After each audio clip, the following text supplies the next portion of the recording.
Me llamo Aracelia. Tengo 55 años. Y durante 40 años he cargado con un secreto que casi me destruye. Pero hoy, sentada frente a esta cámara, con mis manos temblando y mi corazón latiendo como si fuera a explotar, voy a contarte algo que nunca pensé que tendría el valor de decir en voz alta. Cuando tenía 15 años, 5 hombres me arrebataron mi inocencia, mi dignidad, mi alma. Me dejaron rota en el suelo de un almacén abandonado, sangrando y llorando, creyendo que mi vida había terminado. Pero no terminó. Lo que ellos no sabían, lo que nunca pudieron imaginar, es que de esas cenizas se levantaría algo que les aterrorizaría. Pasé los siguientes 25 años de mi vida buscándolos, uno por uno. Y sí, me vengué de cada uno de ellos. Esta no es una historia fácil de escuchar, pero es mi historia.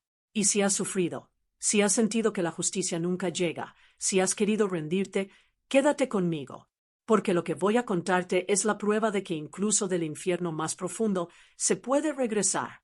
Por favor, suscríbete a este canal y déjame un comentario. Tu apoyo me da la fuerza para continuar contando lo que callé durante tanto tiempo. Ahora, déjame llevarte al principio, al día que cambió todo.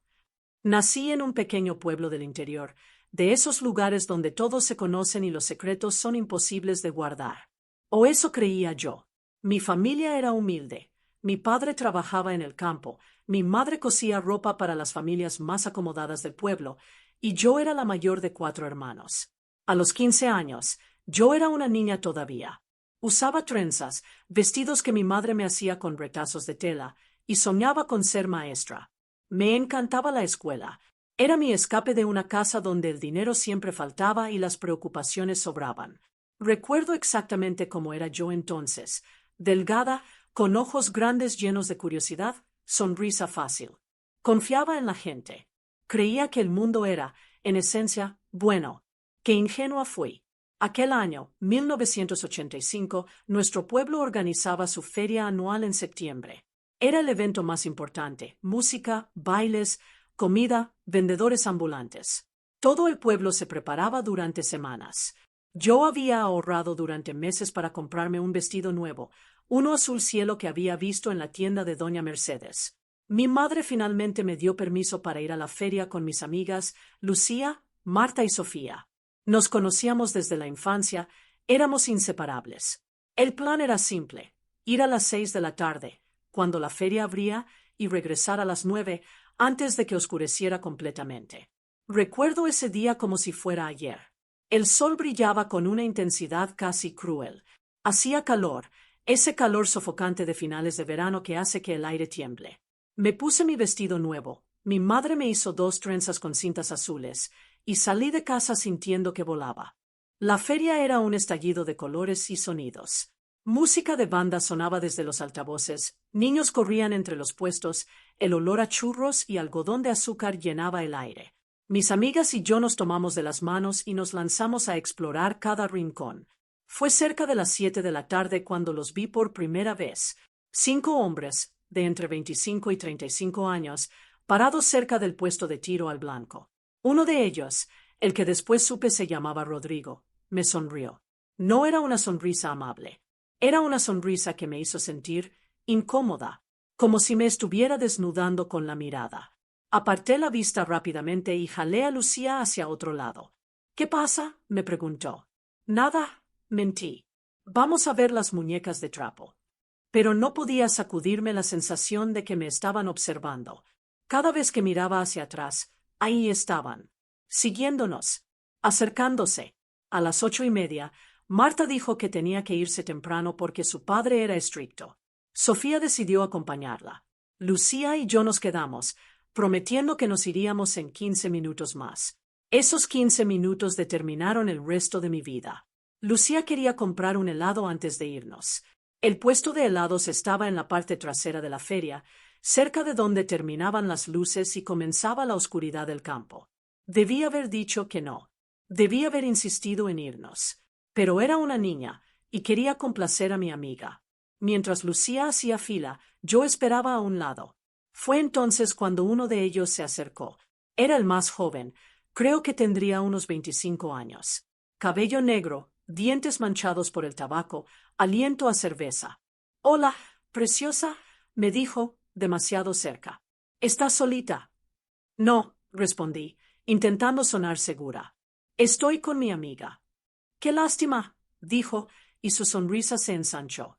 Porque mis amigos y yo queríamos invitarte a conocer algo especial, algo que te va a encantar.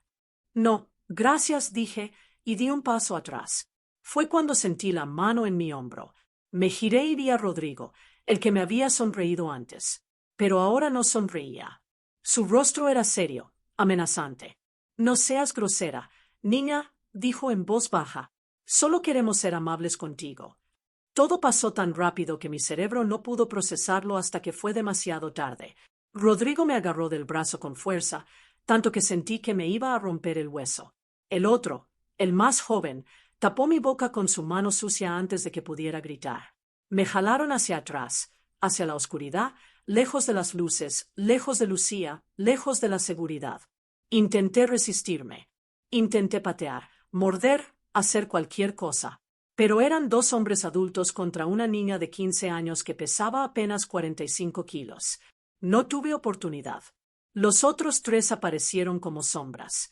Entre los cinco me cargaron, me arrastraron a través del campo oscuro, mientras yo intentaba gritar a través de la mano que me asfixiaba. Podía escuchar la música de la feria a lo lejos, cada vez más tenue. Podía imaginar a Lucía llamándome, buscándome, sin entender dónde me había metido. Me llevaron a un almacén abandonado. Lo supe porque había estado ahí antes, jugando con mis hermanos. Era un edificio viejo donde antes guardaban herramientas agrícolas. Nadie lo usaba ya. Las paredes estaban medio derruidas, el techo tenía agujeros, el suelo era de tierra y cemento roto. Me tiraron al suelo. Caí sobre mis rodillas y me raspé las palmas de las manos. Cuando finalmente quitaron la mano de mi boca, grité con todas mis fuerzas. La bofetada de Rodrigo fue tan fuerte que vi estrellas. El dolor explotó en mi mejilla y sentí el sabor metálico de la sangre en mi boca. Grita otra vez, dijo con calma terrorífica, y te mato. ¿Entiendes? Asentí, llorando, temblando como una hoja. Mis trenzas estaban deshechas, mi vestido nuevo estaba sucio, mis rodillas sangraban. Por favor, supliqué. Por favor, déjenme ir. No le diré nada a nadie. Lo prometo. Por favor. Se rieron. Los cinco se rieron como si hubiera dicho el mejor chiste del mundo. No vas a decir nada, dijo uno de ellos, un hombre gordo con bigote. Porque si hablas, mataremos a tu madre, y a tu padre, y a tus hermanitos, uno por uno. ¿Quieres eso? No, lloré. No, por favor. Entonces vas a ser una niña buena, dijo Rodrigo, y comenzó a desabrocharse el cinturón. No voy a darte todos los detalles de lo que pasó esa noche. No porque no quiera, sino porque hay cosas que incluso después de 40 años no puedo decir en voz alta sin que mi alma se rompa otra vez. Lo que te puedo decir es esto. Durante 3 horas, esos 5 hombres me arrebataron todo. Mi inocencia, mi dignidad, mi sentido de seguridad, mi fe en la humanidad. Me convirtieron en algo roto, sucio, desechable. Recuerdo el dolor. Dios, el dolor era indescriptible. Recuerdo que en algún momento dejé de llorar porque ya no me quedaban lágrimas. Dejé de suplicar porque ellos disfrutaban mis súplicas. Dejé de resistirme porque cada vez que lo hacía, eran más violentos. En algún momento, mi mente simplemente se fue. Es algo que después aprendí que se llama disociación. Mi cuerpo estaba ahí, en ese suelo frío y sucio, pero mi mente voló lejos. Me imaginé en mi casa, en mi cama, segura. Me imaginé que nada de esto era real, que era solo una pesadilla de la que pronto despertaría. Pero no era una pesadilla. Era real. Todo era horriblemente real. Cuando terminaron, cuando finalmente se cansaron de mí, me dejaron ahí tirada como un trapo viejo. Antes de irse, Rodrigo se agachó junto a mí y me susurró al oído. Si le dices a alguien, volveremos. Y la próxima vez, no solo te violaremos a ti. Violaremos a tu hermanita de 8 años. ¿Entiendes? Asentí débilmente, apenas consciente. Además, continuó, ¿quién te va a creer? Eres solo una niña estúpida que andaba por ahí con un vestido bonito pidiendo atención. Todo el mundo dirá que te lo buscaste. Se fueron. Los 5 se fueron riéndose, como si acabaran de tener una noche divertida. Y yo me quedé ahí, sola en la oscuridad, sangrando, rota, muriendo por dentro. No sé cuánto tiempo pasó antes de que pudiera moverme. Podría haber sido 1 hora, podrían haber sido 5 minutos. El tiempo había perdido todo significado. Cuando finalmente logré sentarme, cada parte de mi cuerpo gritaba de dolor. Mi vestido azul nuevo estaba desgarrado, manchado de sangre y tierra. Mis piernas no querían sostenerme, pero tenía que levantarme. Tenía que llegar a casa. Me arrastré fuera del almacén. La feria había terminado. Las luces estaban apagadas. El pueblo estaba en silencio. Debe haber sido pasada la medianoche. Caminé, o más bien me tambaleé, de regreso a casa. Cada paso era una agonía. Intenté arreglarme lo mejor que pude. Me limpié la sangre con el dobladillo de mi vestido, intenté peinarme con los dedos, practiqué sonreír aunque cada músculo de mi cara dolía. Cuando llegué a casa, eran casi las 2 de la madrugada. Mi madre estaba despierta, llorando, desesperada. Mi padre estaba a punto de ir a buscarme. «Aracelia», gritó mi madre corriendo hacia mí. «¿Dónde estabas?» Lucía llegó hace horas diciendo que te había perdido de vista. Estábamos aterrados. «¿Qué te pasó?» Abrí la boca para decir la verdad, para gritar que 5 hombres me habían violado, para suplicar que llamaran a la policía, que me llevaran al hospital, que me abrazaran y me dijeran que todo estaría bien. Pero las palabras de Rodrigo resonaron en mi cabeza: «Violaremos a tu hermanita de 8 años». Vi a mi hermana pequeña, Carmenita, dormida en el sillón, esperándome. Tan pequeña, tan inocente, tan vulnerable. Y mentí. Me perdí, dije, con voz que apenas era un susurro. Fui al baño y cuando salí no encontré a Lucía. Busqué por todos lados. Perdí la noción del tiempo. Lo siento mucho. Mi madre me abrazó, aliviada. Gracias a Dios que estás bien. Estábamos tan preocupados. Pero yo no estaba bien. Nada en mí estaba bien. Esa noche me bañé durante 2 horas, frotando mi piel hasta que quedó roja y en carne viva, intentando lavar la suciedad, el olor, la sensación de sus manos sobre mí. Pero no importaba cuánto me tallara, no podía sentirme limpia. Me metí en la cama que compartía con Carmenita. Ella se acurrucó contra mí, dormida, confiada. Y yo lloré en silencio toda la noche, prometiéndome que la protegería sin importar lo que me costara. Los días siguientes fueron un infierno diferente. Un infierno silencioso. En mi cuerpo, los moretones comenzaron a aparecer. En mis brazos, mis muslos, mi espalda. Los escondía con ropa de manga larga, aunque fuera septiembre y hiciera calor.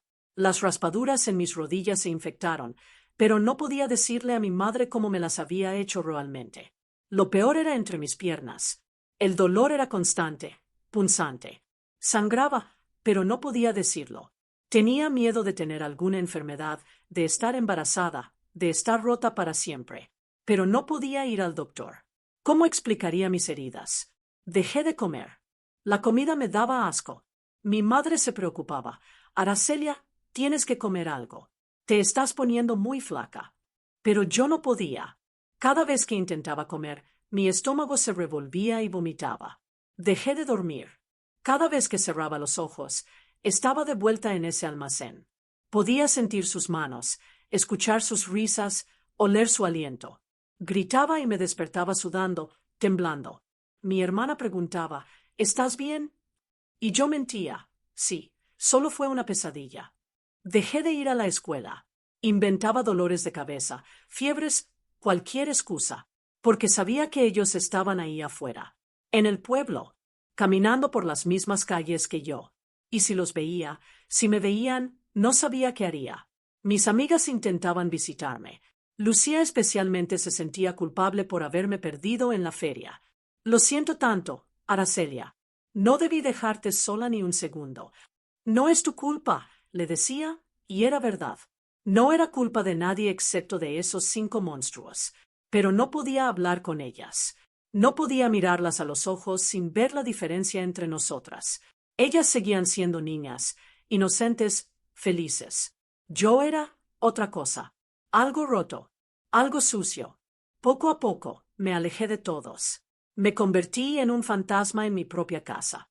Y entonces, 3 semanas después, descubrí algo que me aterrorizó más que todo. Mi periodo no llegó. Tenía 15 años. Mi periodo acababa de volverse regular hacía apenas un año. Siempre llegaba el día 12 de cada mes, como un reloj. Pero octubre de 2012 pasó. Y octubre de 2013. Y octubre de 2014. Para el 20 de octubre, estaba en pánico absoluto. No podía estar embarazada. No podía. Si lo estaba, todo se sabría. Mi familia se enteraría. El pueblo se enteraría. Y Rodrigo cumpliría su amenaza. Pero era más que eso. La idea de tener algo de ellos creciendo dentro de mí me hacía querer morirme. Era como si me hubieran violado otra vez, desde adentro, para siempre. Una noche, desesperada, me escapé de casa cuando todos dormían. Caminé hasta la casa de Doña Remedios, una curandera que vivía en las afueras del pueblo. Todo el mundo sabía que ella ayudaba a las mujeres con problemas. Toqué su puerta a las 3 de la madrugada. Abrió con una bata raída y cara de preocupación. «Niña, ¿qué haces aquí a esta hora?» Me derrumbé. Le conté todo. Entre lágrimas y sollozos, le conté de los 5 hombres, del almacén, de las amenazas, de mi periodo perdido. Ella me abrazó, llorando conmigo. Pobrecita, pobrecita mía. Me hizo una prueba con hierbas y confirió lo que yo temía. Estaba embarazada. Pero puedo ayudarte, dijo suavemente. Puedo darte algo que hará que baje tu periodo. Dolerá, sangrarás mucho, pero... Hágalo, dije sin pensarlo 2 veces. Psst, por favor. Me dio un té amargo y unas hierbas. Tómatelo todo esta noche. Mañana comenzará. Quédate en cama. Di que tienes cólicos fuertes. Y niña, me tomó de las manos. Algún día, cuando seas más fuerte, debes denunciar a esos hombres. Pero yo sabía que nunca lo haría. Porque no era solo mi vida en riesgo. Era mi familia. Al día siguiente, el dolor comenzó. Era como si mi útero se estuviera rasgando desde adentro. Sangré tanto que empapé 3 toallas. Mi madre se preocupó, pero le dije que eran solo cólicos muy fuertes. Durante 3 días, expulsé lo que esos monstruos habían puesto en mí. Y cuando terminó, sentí, no alivio exactamente, sino una calma fría, una decisión cristalizándose en mi mente. Fue en noviembre, 2 meses después de la violación, cuando lo decidí. Estaba sentada en mi ventana, mirando el pueblo, y lo vi, a uno de ellos, el más joven, el que me había tapado la boca primero. Caminaba por la calle principal, riéndose con sus amigos, tomando cerveza, sin una sola preocupación en el mundo. Me había destruido la vida, y él simplemente seguía viviendo, como si nada, como si yo no importara. En ese momento, algo dentro de mí se rompió, o más bien, algo se encendió. Una llama fría, calculadora, una decisión que cambiaría todo. No iba a dejar que se salieran con la suya. No iba a ser una víctima por el resto de mi vida. Iba a vengarme. De los 5, uno por uno. Pero sabía que no podía hacerlo ahora. Era una niña de 15 años, débil, rota, asustada. Necesitaba tiempo. Necesitaba hacerme fuerte. Necesitaba un plan. Así que me hice una promesa esa noche. Viviría. Me haría fuerte. Los encontraría a todos. Y me vengaría. Tomó 25 años. Pero cumplí mi promesa. Y ahora, 40 años después, estoy lista para contarte exactamente cómo lo hice. Los primeros 5 años después de la violación fueron los más oscuros de mi vida.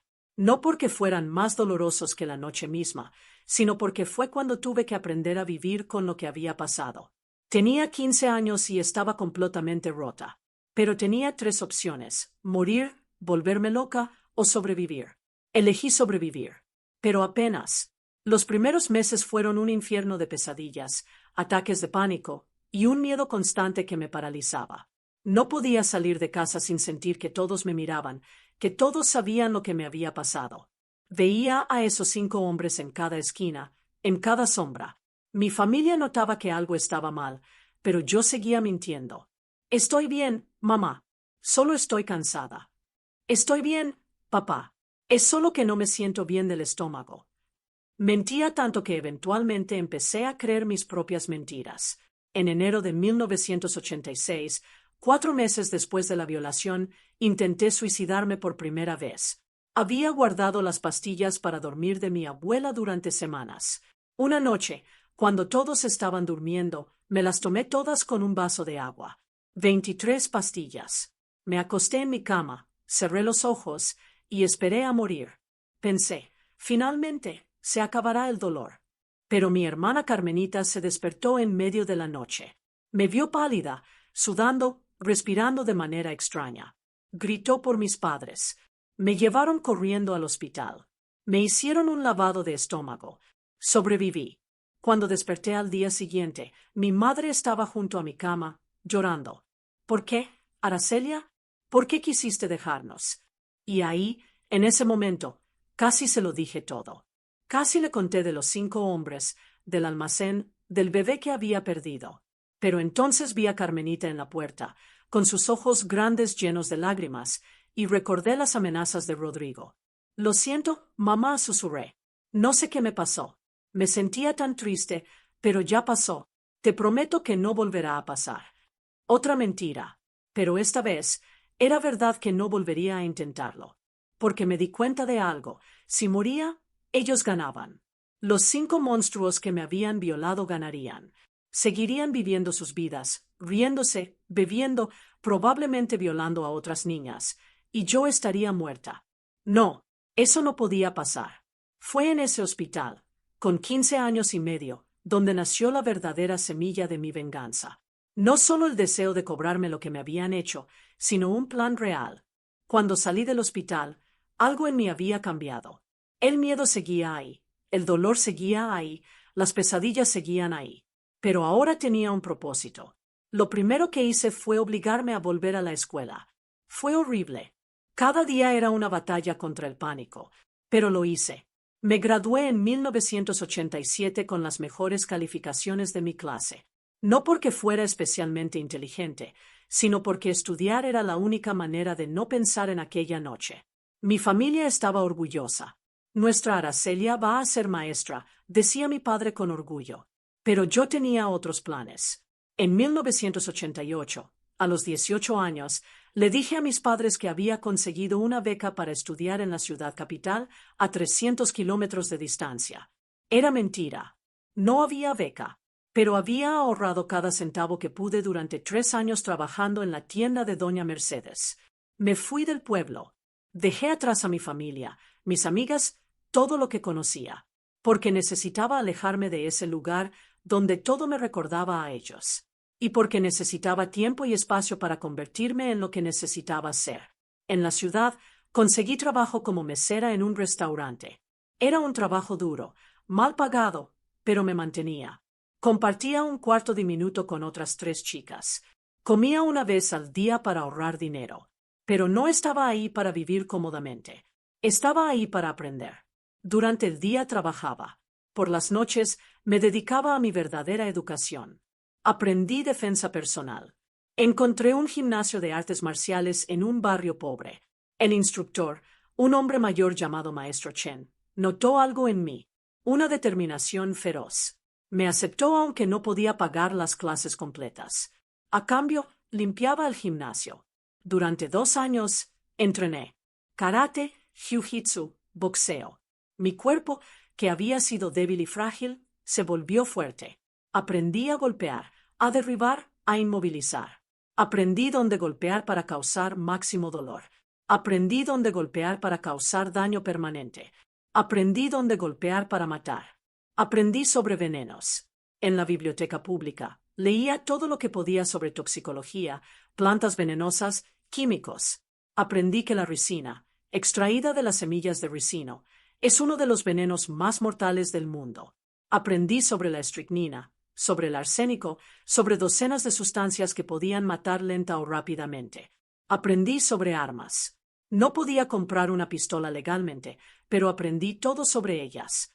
Cómo funcionaban, cómo dispararlas, cómo mantenerlas. También aprendí sobre cuchillos, sobre puntos vitales, sobre cómo hacer que una muerte pareciera un accidente. Y aprendí sobre ellos. Los 5 hombres que me habían violado. Cada 2 meses, volvía a mi pueblo para visitar a mi familia. Pero mis visitas tenían un propósito doble.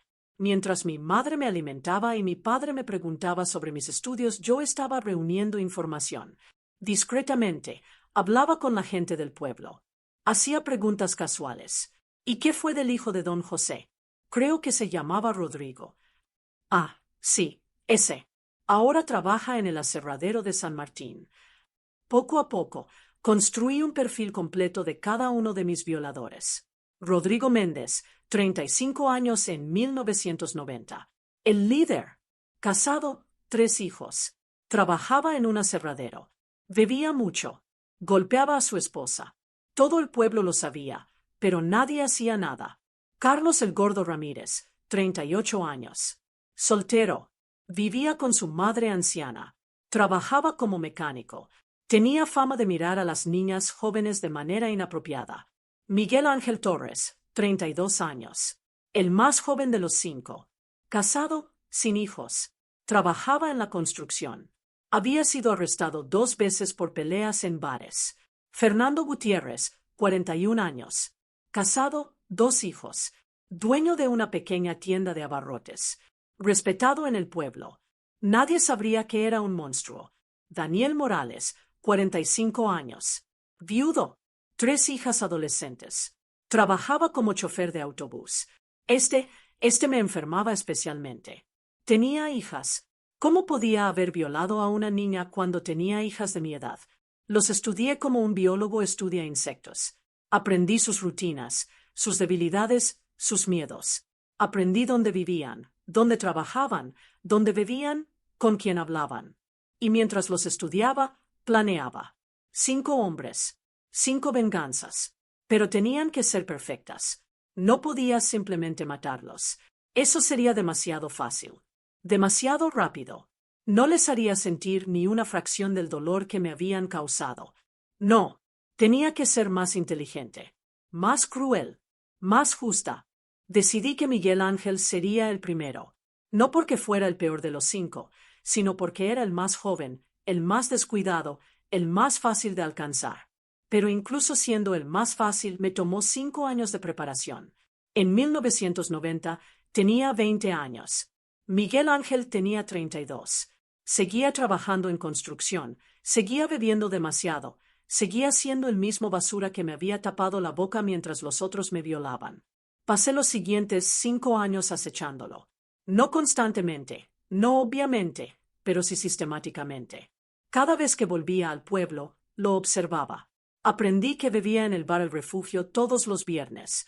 Aprendí que a menudo caminaba solo a casa, borracho, por un camino oscuro. Aprendí que su esposa lo había dejado en 1992 por sus infidelidades. Aprendí que era un hombre patético, solo, amargado. Perfecto. Durante esos años, yo también cambié. Ya no era la niña de 15 años asustada. A los 25, en 1995, era una mujer. Mi cuerpo era fuerte por los años de entrenamiento. Mi mente era afilada. Y mi corazón era hielo cuando pensaba en ellos. El 15 de septiembre de 1995, 10 años exactos después de mi violación, decidí que era hora. Volví al pueblo. Le dije a mi familia que solo sería una visita corta. La noche del viernes 15, esperé cerca del bar El Refugio. A las 11 de la noche, Miguel Ángel salió, tambaleándose, borracho como siempre. Comenzó a caminar por el camino oscuro hacia su casa. Lo seguí en silencio. Mi corazón latía rápido, pero no por miedo, por anticipación, por una emoción oscura que nunca había sentido antes. Cuando llegó a la parte más oscura del camino, donde no había casas ni luces, me acerqué. Miguel Ángel, llamé suavemente. Se volteó, sorprendido. Me miró con ojos entrecerrados, intentando enfocar. ¿Quién eres? Me acerqué más, hasta que la poca luz de la luna iluminó mi cara. ¿No me reconoces? Frunció el ceño, confundido. Podía ver su cerebro borracho intentando ubicarme. No, ¿te conozco? Septiembre de 1985, dije suavemente. La feria del pueblo. Un almacén abandonado. Una niña de 15 años. Vi el momento exacto en que me reconoció. Sus ojos se abrieron. Su cara palideció. Dio un paso atrás. Tú eras. Sí, dije. Era yo. La niña que violaste junto con tus 4 amigos. ¿Te acuerdas? Yo no. Eso fue hace mucho. Tartamudeó, dando otro paso atrás.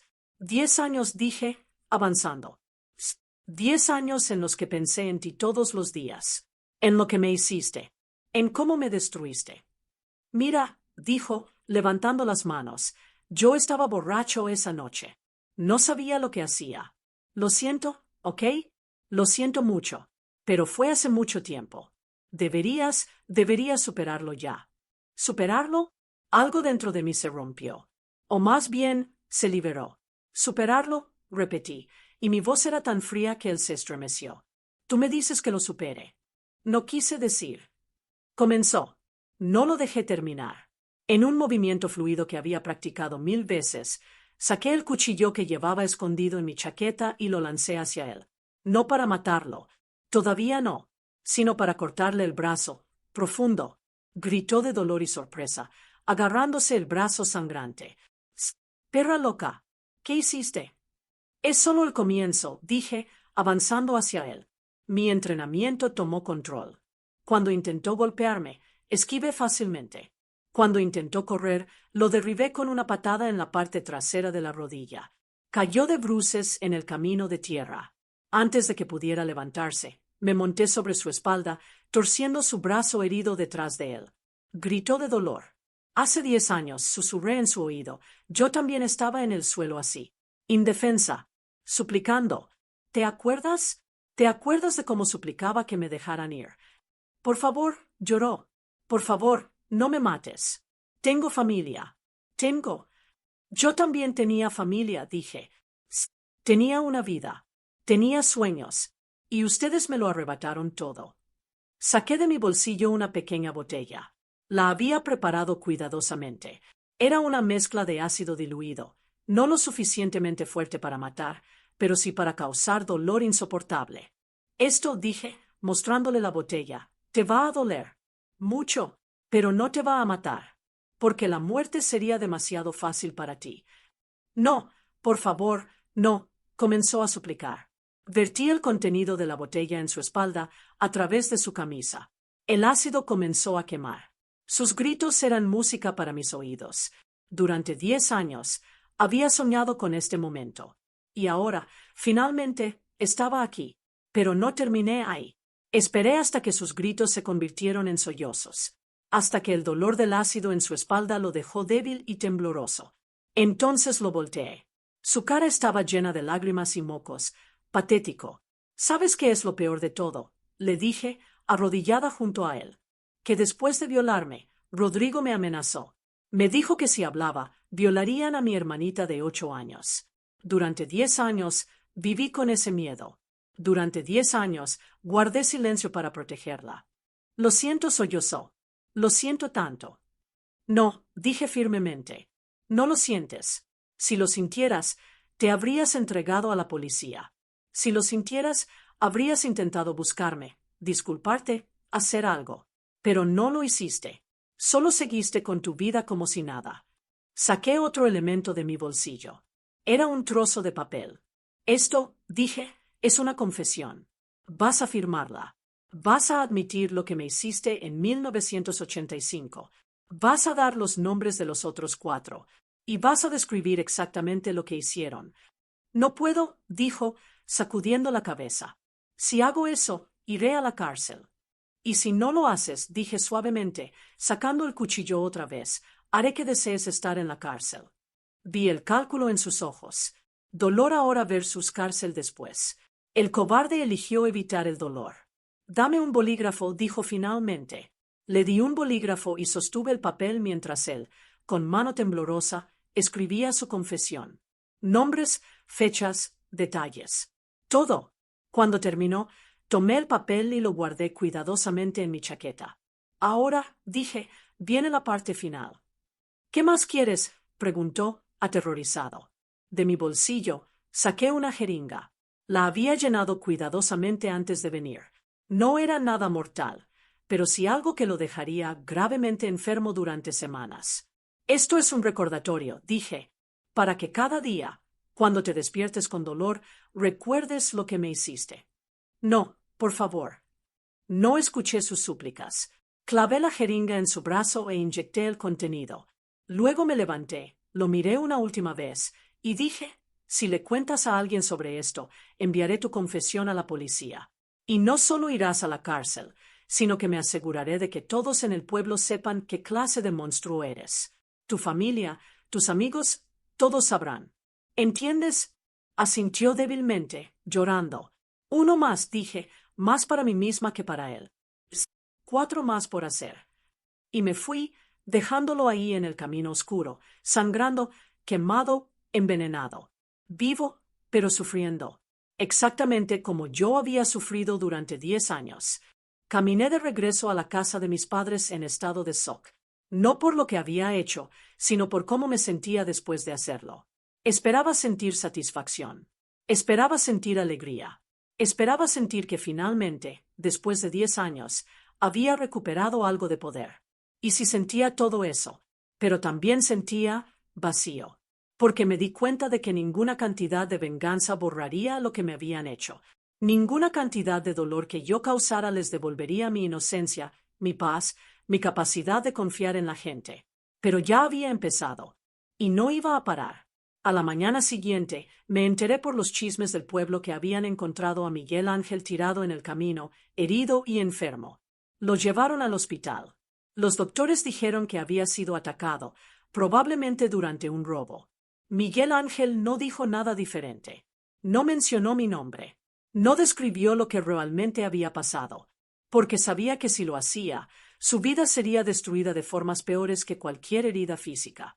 Mi plan había funcionado perfectamente, pero esto era solo el comienzo. Después de Miguel Ángel, volví a la ciudad. Volví a mi trabajo, a mi rutina. Pero algo había cambiado en mí. Había cruzado una línea que no podía ser descruzada. Durante los siguientes 5 años, me preparé para el segundo. Carlos el Gordo Ramírez, el mecánico que había participado activamente en mi violación, el que se había reído más fuerte de mis súplicas. Pero esta vez sería diferente. Más calculado. Más doloroso. Miguel Ángel había sido una venganza física. La próxima sería psicológica. Pasé 5 años infiltrándome en la vida de Carlos. Me hice amiga de su madre anciana, visitándola como una joven bondadosa del pueblo cada vez que volvía. Aprendí todos sus secretos, todos sus miedos, todas las cosas que más valoraba. Y en el año 2000, cuando tenía 30 años, cobré mi segunda venganza. Pero esa historia es para la próxima parte. Después de Miguel Ángel, supe que tenía que ser más inteligente, más cuidadosa. Miguel Ángel había guardado silencio sobre lo que le hice, pero no podía contar con que los demás harían lo mismo. Carlos Ramírez, el Gordo, tenía 43 años en 1995. Soltero, vivía con su madre de 78 años, Doña Esperanza. Trabajaba como mecánico en su propio taller. Y tenía un secreto que nadie en el pueblo sabía. Robaba piezas de los autos que reparaba y las vendía en el mercado negro. Lo sé porque pasé 5 años investigándolo. 5 años convirtiéndome en alguien en quien él confiara. En 1996, un año después de mi venganza contra Miguel Ángel, volví al pueblo. Pero esta vez, con una identidad diferente. Me había dejado crecer el cabello, lo teñí de rubio, usaba lentes de contacto de color. Ya no era la niña de 15 años que él había violado. Era una mujer de 26 años completamente diferente. Me presenté en su taller una tarde de junio. Disculpe, dije con mi mejor sonrisa, me acaban de recomendar su taller. Mi auto hace un ruido extraño. Él me miró, sus ojos recorriendo mi cuerpo de manera asquerosa. Después de todos estos años, seguía siendo el mismo cerdo. Claro, señorita, dijo con una sonrisa grasosa. Déjeme revisar. Fingí tener problemas con mi auto durante los siguientes 6 meses. Cada 2 semanas, algo fallaba. Y cada vez iba a su taller. Poco a poco, construí una relación. Me hice su clienta favorita. La chica bonita de la ciudad que siempre le dejaba buenas propinas. Durante esas visitas, observaba todo. Sus movimientos, sus transacciones sospechosas, los momentos en que vendía piezas robadas. Documentaba todo con una cámara oculta que llevaba en mi bolso. Pero más importante, me hice amiga de su madre. Doña Esperanza era una mujer dulce, devota, que iba a misa todos los días. Amaba a su hijo con todo su corazón, lo veía como un buen hombre trabajador. No tenía idea del monstruo que realmente era. Me acercaba a ella en la iglesia. Le ayudaba con sus compras. La visitaba para tomar té. Y poco a poco me convertí en la hija que ella nunca tuvo. «Eres tan buena, Marcela», me decía. Marcela era el nombre falso que usaba. Ojalá Carlos encontrara una muchacha como tú. Sonreía y asentía, mientras por dentro mi estómago se revolvía. En 1998 tenía suficiente evidencia de los robos de Carlos para enviarlo a prisión por años. Pero no lo hice.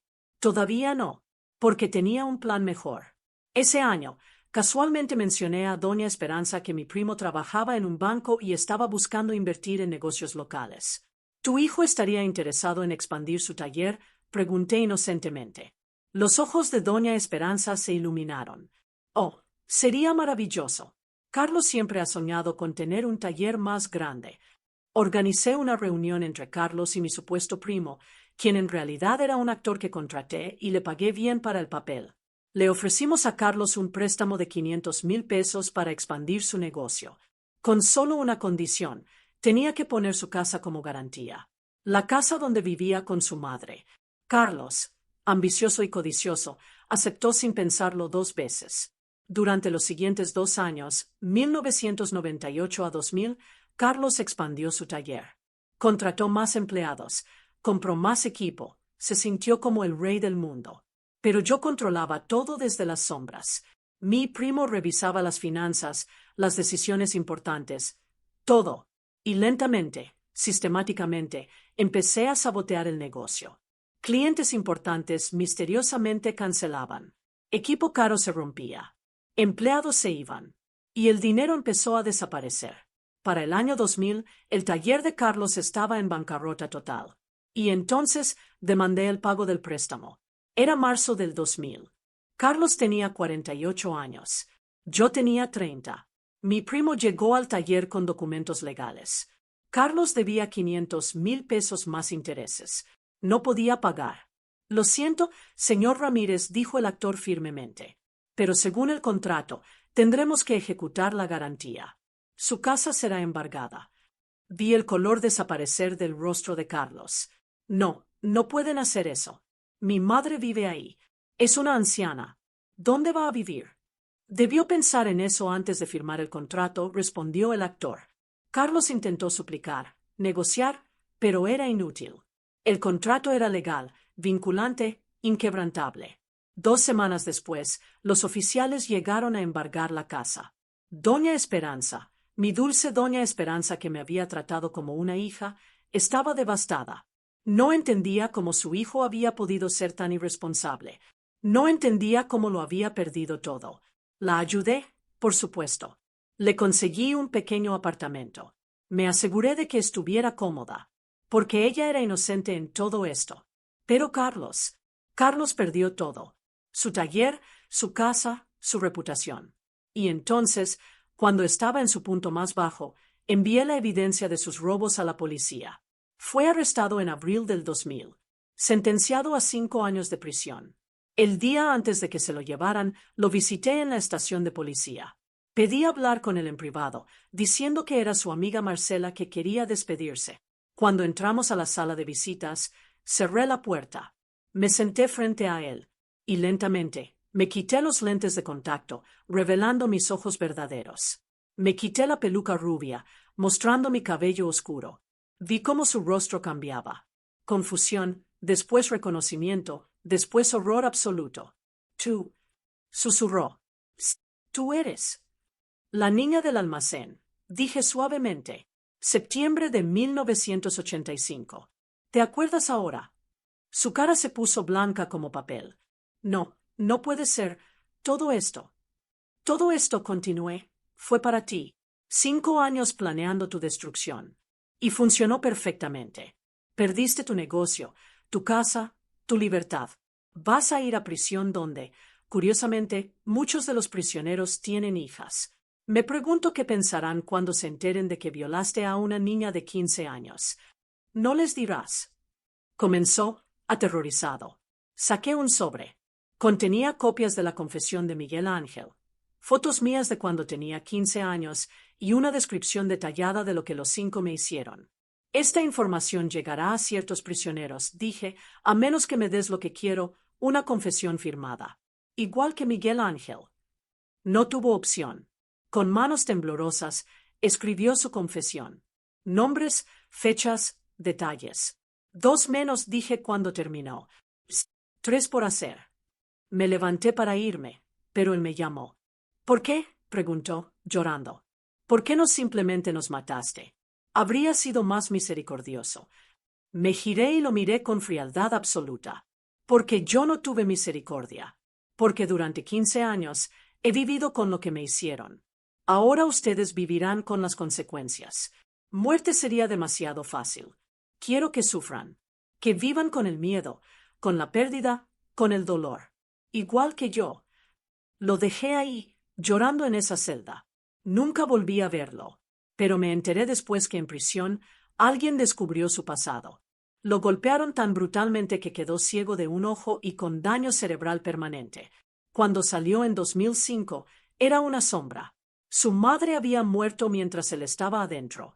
No tenía nada ni nadie. ¿Sentí lástima? No, ni por un segundo. Fernando Gutiérrez era diferente.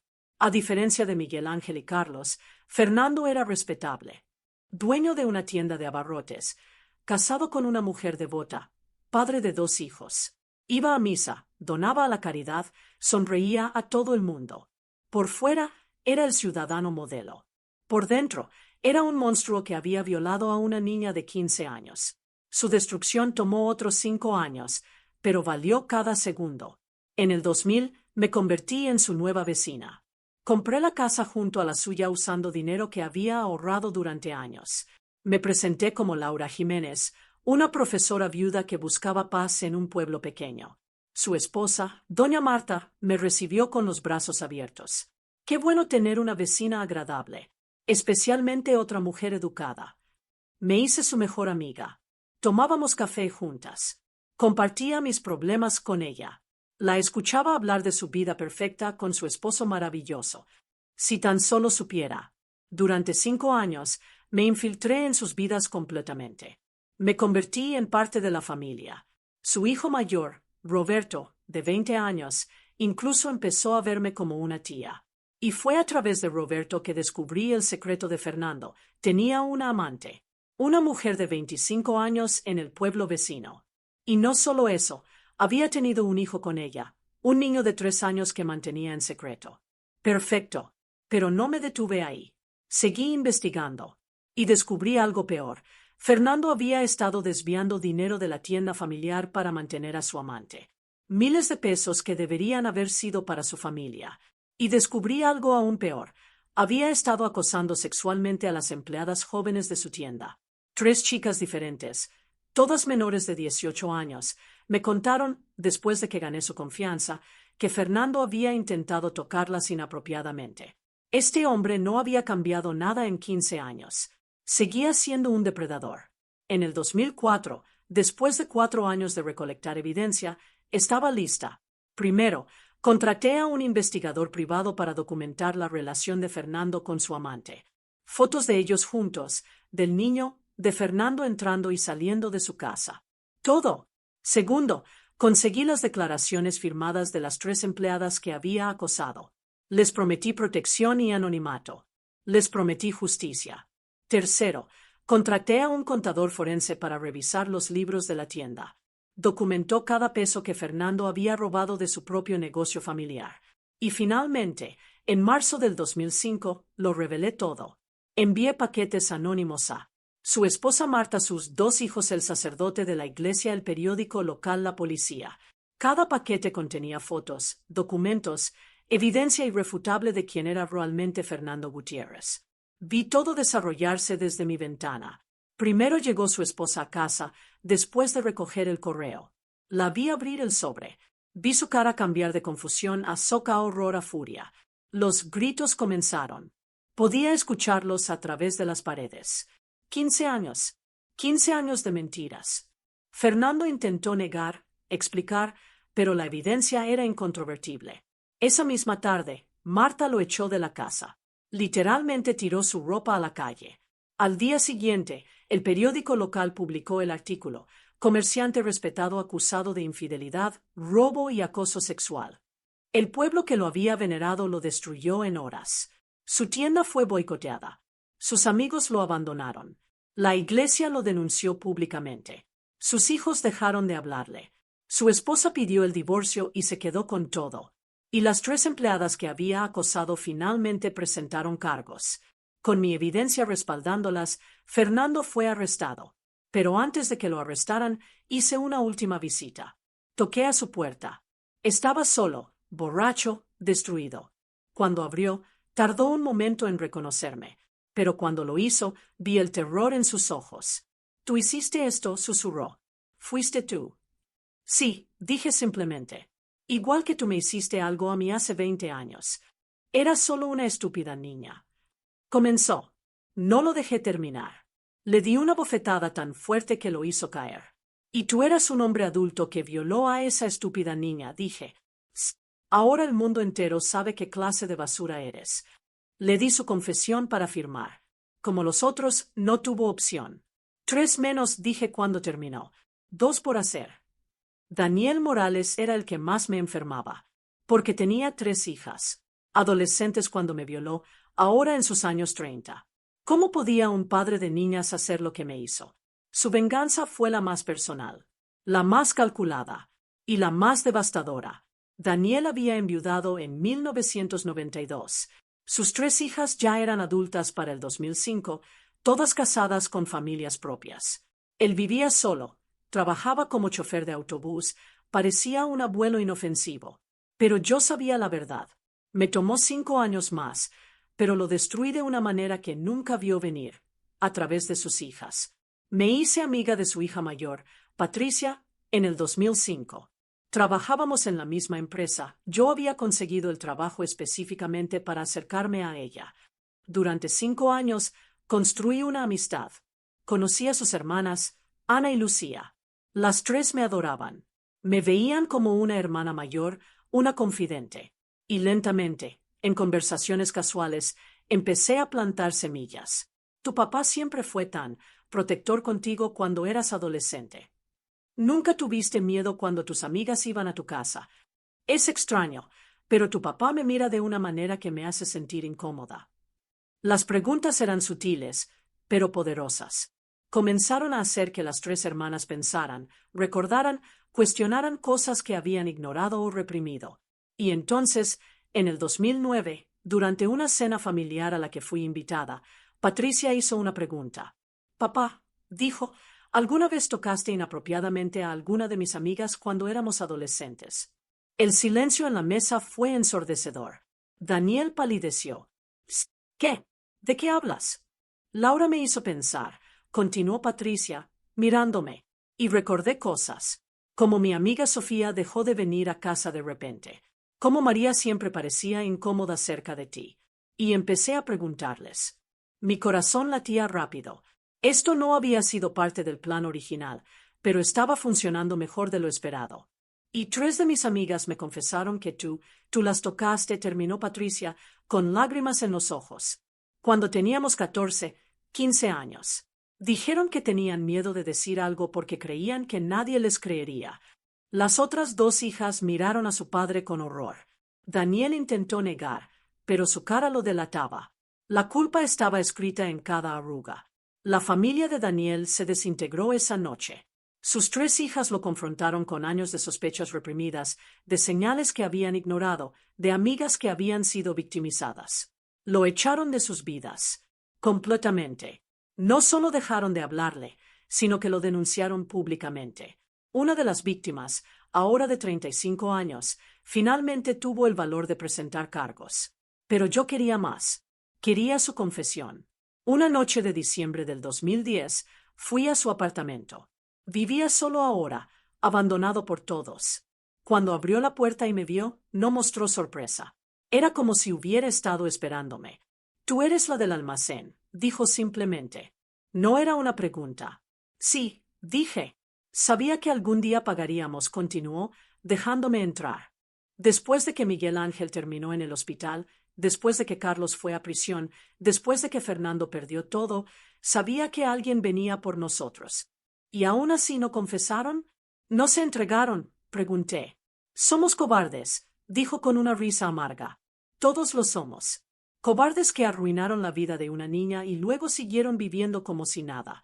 Me senté frente a él. Tú tenías hijas. Lo sé, susurró, y por primera vez vi lágrimas reales en los ojos de uno de mis violadores. Lo sé, y no hay explicación. No hay excusa. Fui un monstruo. Soy un monstruo. ¿Alguna vez les hiciste algo a tus hijas?, pregunté, necesitando saber. No, dijo firmemente. Nunca. Juro que nunca. Pero sus amigas. Su voz se quebró. Soy una basura. Le entregué el papel de confesión. Lo firmó sin protestar. Escribió todo. Nombres, fechas, detalles que incluso yo había olvidado. Cuando terminó, me miró. ¿Ahora qué? ¿Vas a matarme? Consideré la pregunta seriamente. Sería fácil. Estábamos solos. Nadie sabía que estaba ahí. Podía hacerlo parecer un suicidio. Pero entonces pensé en sus hijas, en cómo finalmente habían tenido el valor de confrontar su pasado, de buscar justicia para sus amigas. Si lo mataba ahora, les robaría esa justicia. No, dije finalmente. Vas a vivir. Vas a enfrentar un juicio. Vas a ir a prisión.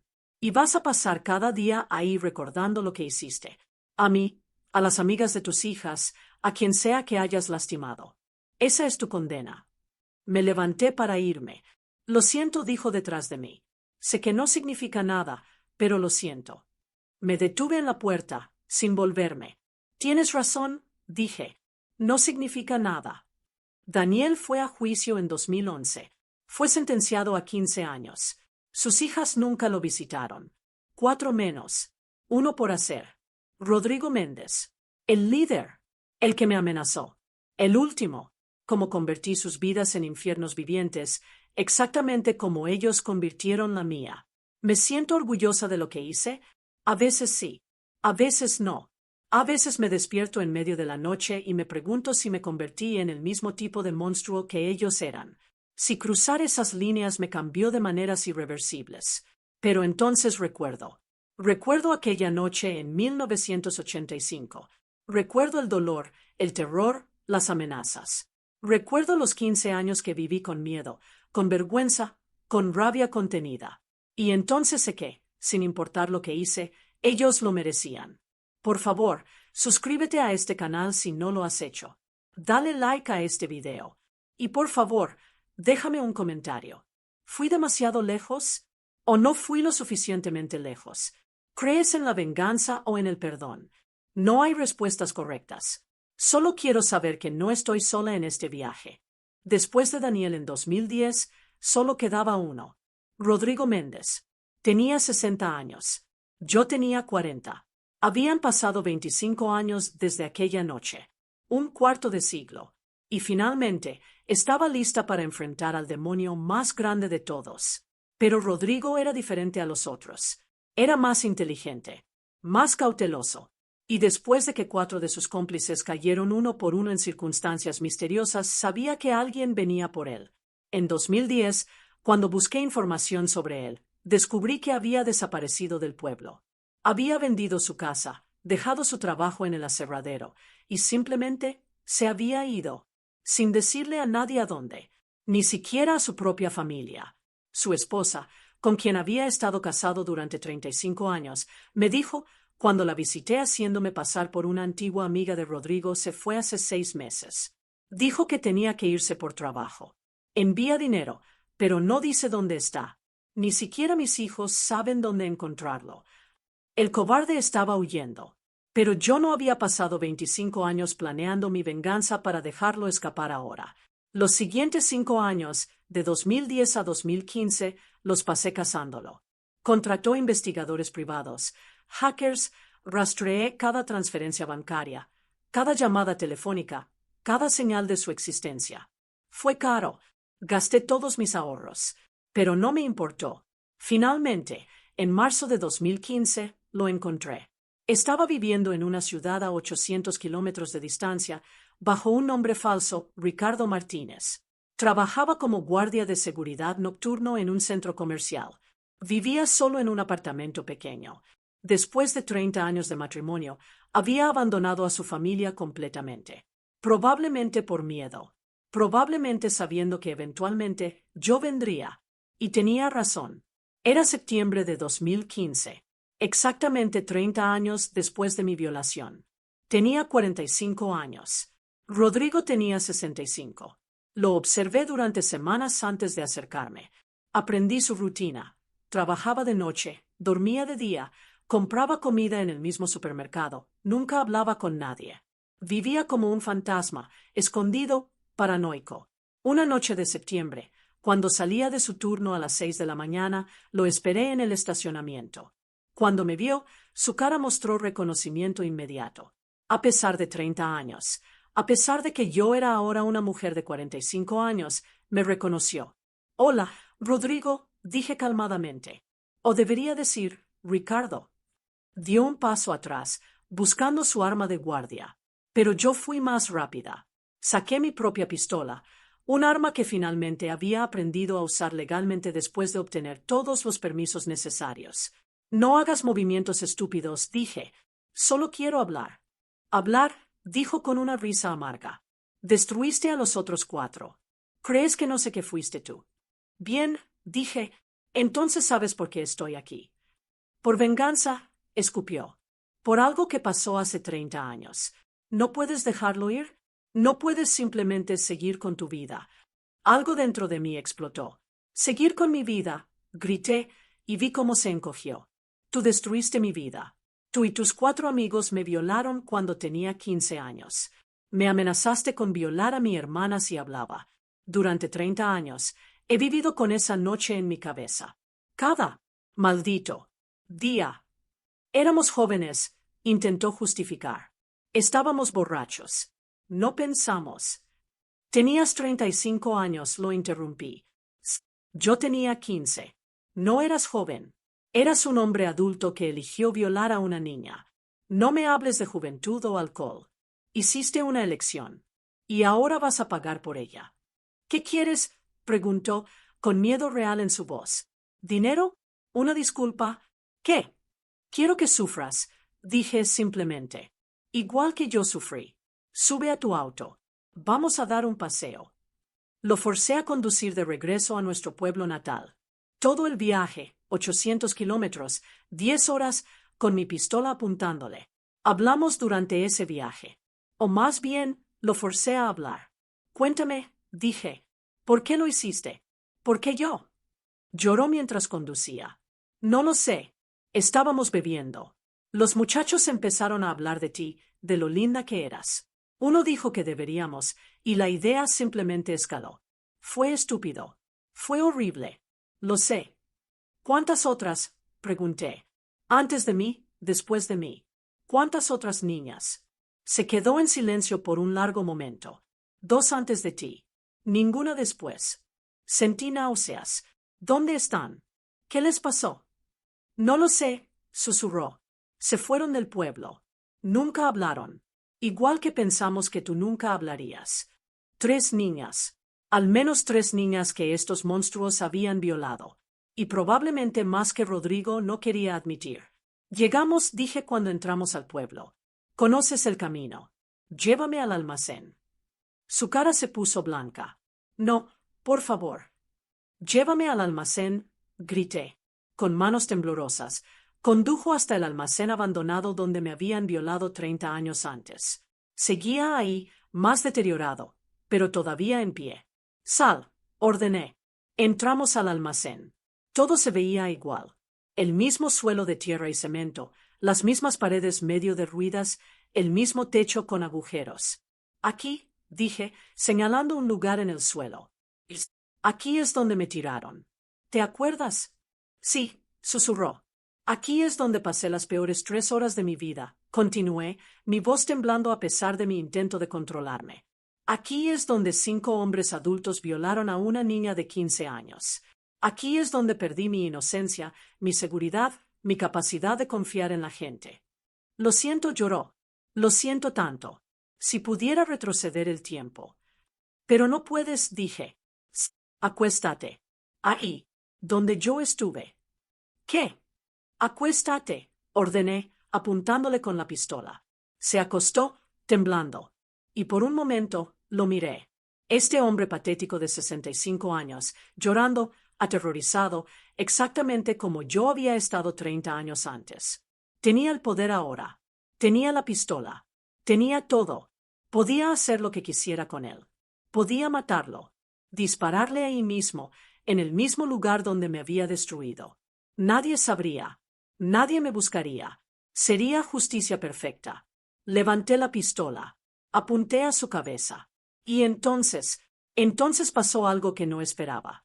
Con el dedo en el gatillo, mirando a este hombre patético llorando en el suelo, me di cuenta de algo. No quería matarlo. No porque no lo mereciera. Lo merecía. Lo merecían todos ellos. Sino porque si lo mataba, si cruzaba esa última línea, me convertiría en lo mismo que él. Me convertiría en alguien que toma la vida de otra persona. Me convertiría en un monstruo. Y me di cuenta de algo más. Ya había ganado. Había destruido a 5 hombres. Miguel Ángel vivía con dolor constante. Carlos estaba ciego y con daño cerebral. Fernando había perdido su familia y reputación. Daniel había sido abandonado por sus hijas. Y Rodrigo. Rodrigo había pasado los últimos 5 años de su vida huyendo, aterrorizado, solo, sabiendo que eventualmente yo vendría. Ya habían sufrido. Ya habían pagado. Matarlo ahora no me devolvería mi inocencia. No borraría los últimos 30 años. No me haría sentir mejor. Bajé la pistola. Levántate, dije. Se levantó lentamente, confundido. No vas a matarme. No, dije, porque eso sería demasiado fácil. Y porque no quiero ser como tú. Saqué el papel de confesión. Firma esto, como los otros 4. Firmó sin protestar. Escribió todo. Los nombres de las otras 2 víctimas. Todos los detalles. Todo. Ahora, dije cuando terminó, vas a entregarte a la policía. Vas a confesar todo. Vas a nombrar a las otras víctimas. Y vas a pasar el resto de tu miserable vida en prisión. ¿Y si no lo hago? Preguntó. Entonces dije calmadamente, enviaré copias de todas las confesiones a la policía, a los periódicos, a tu familia. Tu esposa sabrá qué clase de monstruo fue su marido durante 35 años. Tus hijos sabrán qué clase de hombre es su padre. El mundo entero sabrá. Vi la derrota en sus ojos. Está bien. Lo haré. Bien, dije. Tienes 24 horas. Si no te has entregado para mañana a esta hora, todo se hace público. Me giré para irme, pero su voz me detuvo. ¿Alguna vez podrás perdonarnos?, preguntó. Me volteé y lo miré. No, nunca. Pero tampoco voy a dejar que lo que me hicieron defina el resto de mi vida. Ya les di 30 años. No les voy a dar ni un día más. Y me fui. Lo dejé ahí, en ese almacén, solo con sus demonios. Al día siguiente, Rodrigo Méndez se entregó a la policía. Confesó todo. Las 3 violaciones, los nombres de sus cómplices, todo. Fue sentenciado a 25 años de prisión. A los 65 años, probablemente moriría ahí adentro. Y yo finalmente era libre. Después de Rodrigo, algo dentro de mí cambió. Durante 30 años, la venganza había sido mi único propósito. Me había levantado cada mañana pensando en ellos, planeando su destrucción, viviendo para el día en que pagarían. Y ahora que habían pagado, me sentía vacía. ¿Qué hacía ahora? ¿Quién era yo sin la venganza? Los primeros meses fueron los más difíciles. Caí en una depresión profunda. No podía comer, no podía dormir, no veía propósito en nada. Intenté suicidarme otra vez. Por segunda vez en mi vida, tomé una sobredosis de pastillas. Y por segunda vez, sobreviví. Una vecina me encontró a tiempo. Cuando desperté en el hospital, una psiquiatra vino a verme. Doctora, Elena Ruiz. Aracelia, me dijo suavemente, has pasado 30 años de tu vida enfocada en tu trauma y en la venganza. Ahora necesitas aprender a vivir sin ninguno de los dos. Y eso es posible. Pero necesitas ayuda. Por primera vez en mi vida, acepté ayuda profesional. Durante los siguientes 5 años, de 2015 a 2020, trabajé con la doctora Ruiz, terapia 2 veces por semana, medicación para la depresión y ansiedad, grupos de apoyo para sobrevivientes de violencia sexual. Fue el trabajo más duro de mi vida, más duro que planear venganzas, más duro que entrenar artes marciales, más duro que cualquier cosa que hubiera hecho, porque significaba enfrentar no solo lo que me habían hecho, sino lo que yo había hecho en respuesta. En terapia, hablé por primera vez sobre mi culpa, sobre las cosas terribles que había hecho a esos 5 hombres, sobre cómo había destruido no solo sus vidas, sino las vidas de sus familias inocentes. La esposa de Carlos, que perdió su casa. Los hijos de Fernando, que perdieron a su padre y su inocencia. Las hijas de Daniel, que tuvieron que enfrentar verdades horribles sobre el hombre que las crió. ¿Merecían los 5 hombres lo que les hice? Sí. ¿Pero merecían sus familias sufrir también? No. Y tuve que vivir con esa culpa. En 2020, 5 años después de mi última venganza, algo inesperado pasó. Recibí una carta, de prisión, de Daniel Morales, el 4.º hombre, el padre de 3 hijas. La carta decía: Aracelia, no sé si leerás esto. No sé si debería siquiera escribirlo, pero llevo 10 años en prisión pensando en lo que te hice y necesito decirte algo. Lo siento. Sé que esas palabras no significan nada. Sé que no borran el daño. Sé que no merecen ser escuchadas. Pero las digo de todas formas porque son verdad. Lo que te hicimos fue imperdonable. No hay excusa. No hay justificación. Fuimos monstruos. He pasado estos 10 años en terapia obligatoria. He aprendido sobre trauma, sobre el daño que causamos a las víctimas, sobre por qué hombres como yo hacen cosas tan horribles. No busco tu perdón. No lo merezco. Pero quería que supieras que no paso un solo día sin pensar en ti, sin desear poder retroceder el tiempo, sin desear ser un hombre diferente. Mis hijas no me hablan. Mi familia me abandonó. Y está bien. Es lo que merezco. Pero espero que tú, de alguna manera, hayas encontrado paz. Espero que destruir nuestras vidas te haya dado algo de lo que te robamos. Con arrepentimiento eterno, Daniel. Leí esa carta 20 veces. Y cada vez sentía algo diferente. Rabia, tristeza, confusión. Y algo que no esperaba, compasión. No perdoné a Daniel. No sé si algún día podré perdonar a ninguno de ellos. Pero su carta me hizo darme cuenta de algo. Ellos también eran humanos. Humanos horribles, monstruosos, imperdonables. Pero humanos. Y eso los hacía más complicados que los demonios simples que había construido en mi mente durante 30 años. Hoy, en noviembre de 2025, tengo 55 años. Han pasado 40 años desde aquella noche en septiembre de 1985. Han pasado 10 años desde mi última venganza contra Rodrigo. Mi vida ahora es tranquila, sorprendentemente tranquila. Trabajo como consejera en un centro de crisis para sobrevivientes de violencia sexual. Ayudo a mujeres y niñas que han pasado por lo que yo pasé.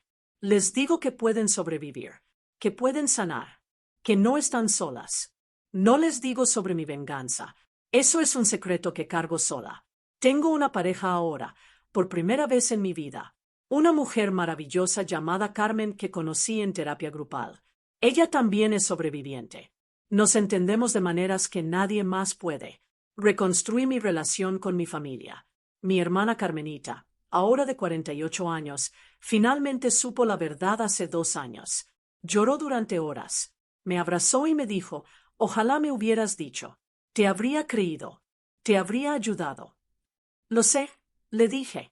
Pero tenía miedo. Y ese miedo me costó 30 años de mi vida. Mis padres murieron sin saber nunca la verdad. Parte de mí está agradecida por eso. Otra parte desearía haber sido lo suficientemente valiente para decírselos. ¿Estoy sanada? No completamente. Todavía tengo pesadillas. Todavía tengo días malos. Todavía hay partes de mí que están rotas y que quizás nunca se arreglarán. Pero estoy viva. Estoy funcionando. Y por primera vez en 40 años, estoy, no feliz exactamente, pero en paz. Si pudiera retroceder el tiempo, ¿lo haría diferente? Esa es la pregunta que todos quieren que responda. Y la verdad es, no lo sé. Parte de mí dice sí. Parte de mí desearía haber ido a la policía inmediatamente después de la violación. Desearía haber confiado en el sistema de justicia. Desearía no haber pasado 25 años de mi vida planeando y ejecutando venganzas. Porque esos 25 años me costaron. Me costaron relaciones, carrera, experiencias normales. Me costaron partes de mi humanidad. Pero otra parte de mí dice no. Porque seamos honestos, si hubiera ido a la policía en 1985, en un pueblo pequeño, como una niña de 15 años acusando a 5 hombres adultos respetables, ¿me habrían creído? Probablemente no. En 1985, la violación era algo de lo que no se hablaba. Las víctimas eran culpadas. ¿Qué estabas usando? ¿Por qué estabas ahí? Estabas bebiendo. Incluso si me hubieran creído, los 5 hombres probablemente habrían recibido sentencias mínimas. Algunos años, quizás. Y luego habrían salido, libres, para seguir con sus vidas. Mi venganza les dio algo que el sistema de justicia nunca les habría dado: consecuencias reales. Dolor real. Sufrimiento real que duró décadas. ¿Fue correcto? No sé. ¿Fue justicia? Tal vez. ¿Valió la pena? Esa es la pregunta más difícil de todas. Si estás viendo esto y eres un sobreviviente de violencia sexual, quiero que sepas algo. Tu camino de sanación no tiene que parecerse al mío. No tienes que vengarte. No tienes que pasar décadas planeando la destrucción de tus atacantes. No tienes que convertirte en lo que yo me convertí. Puedes elegir el perdón, si eso te trae paz. Puedes elegir la justicia legal, si confías en el sistema. Puedes elegir simplemente seguir adelante, vivir tu vida y no darles ni un pensamiento más a las personas que te lastimaron. Tu camino es tuyo. Y es válido, sin importar cuál sea. Lo que quiero que entiendas es esto: puedes sobrevivir. Puedes sanar. Puedes tener una vida después del trauma. No será fácil. Habrá días oscuros. Habrá momentos en que querrás rendirte. Pero eres más fuerte de lo que crees. Eres más resiliente de lo que imaginas. Y no estás sola. Nunca estás sola. Y ahí lo tienen. Mi historia completa. Desde la niña de 15 años que fue violada en un almacén abandonado, hasta la mujer de 55 años que pasó 25 años de su vida vengándose, hasta la persona que soy ahora, intentando encontrar paz en lo que queda de mi vida. ¿Soy una heroína? No, no creo serlo. ¿Soy una villana? Tal vez. A veces me siento como una. ¿Soy una víctima? Fui una, pero ya no me defino por eso. Soy complicada, como todos nosotros. Hice cosas terribles por razones que parecían justas en ese momento. Lastimé gente. Destruí vidas. Crucé líneas que nunca deberían ser cruzadas. Pero también sobreviví. También seguí adelante. También encontré, si no felicidad, al menos alguna medida de paz. Y si mi historia te enseña algo, espero que sea esto. El trauma no tiene que definirte para siempre. La venganza no siempre trae la sanación que buscas. Y no importa qué tan oscuro se ponga, siempre hay un camino de regreso a la luz. Por última vez, te pido que te suscribas a este canal si mi historia resonó contigo. Dale like a este video. Compártelo con alguien que necesite escucharlo. Y por favor, déjame un comentario. Cuéntame tu historia. Cuéntame tus pensamientos. Cuéntame si te ayudé de alguna manera. Si eres un sobreviviente, busca ayuda. Habla con alguien. No cargues tu dolor en silencio como yo lo hice durante 30 años. Hay recursos, hay gente que se preocupa, hay esperanza. Y si conoces a un sobreviviente, créele. Apóyalo. No lo juzgues. Solo está ahí. Gracias por acompañarme en este viaje. Gracias por escuchar una historia que fue difícil de contar. Gracias por no juzgarme demasiado duramente, o si lo hiciste, gracias por quedarte de todas formas. Mi nombre es Aracelia. Tengo 55 años. Y esta es mi historia de supervivencia, venganza y finalmente, redención.